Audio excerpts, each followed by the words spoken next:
All right, let's dive right into one of the biggest questions out there. It's something that philosophers and scientists have been wrestling with for, well, forever. Is math something we discover, like finding a hidden law of the universe? Or is it something we invented, a really, really smart language we created to make sense of everything?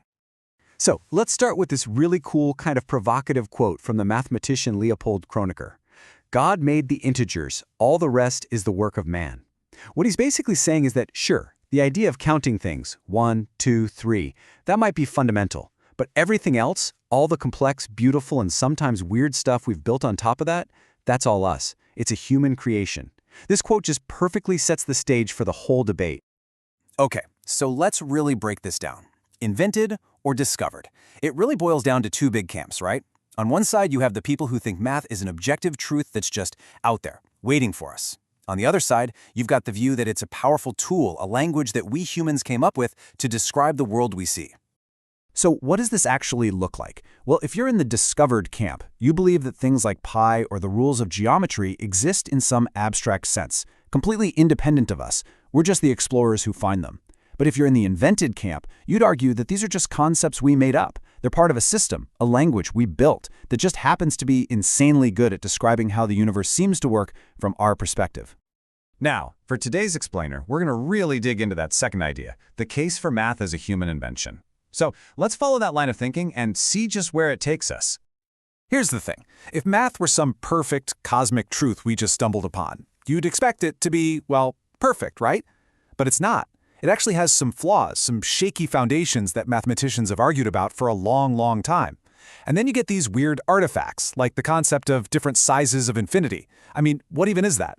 These feel less like features of a universal law and more like the little quirks you'd find in a system that people designed.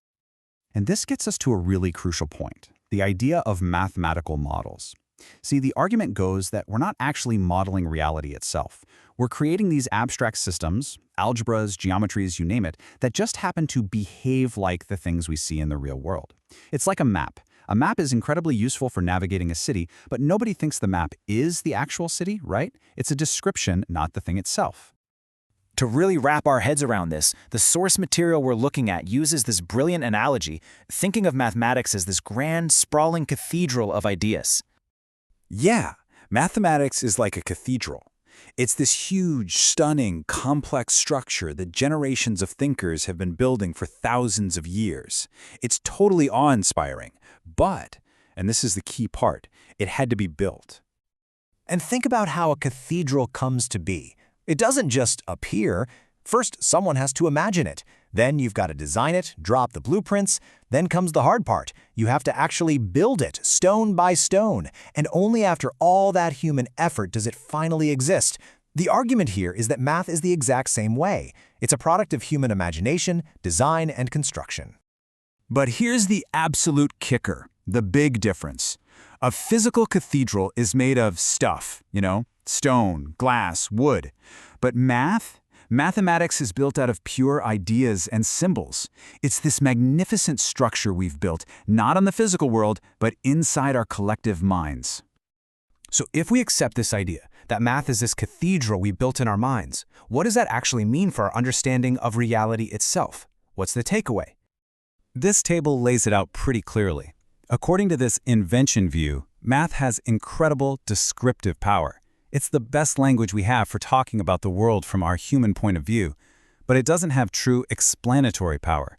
It doesn't tell us about the underlying machinery of reality. In other words, numbers don't cause an apple to fall from a tree, they just describe how it falls incredibly well.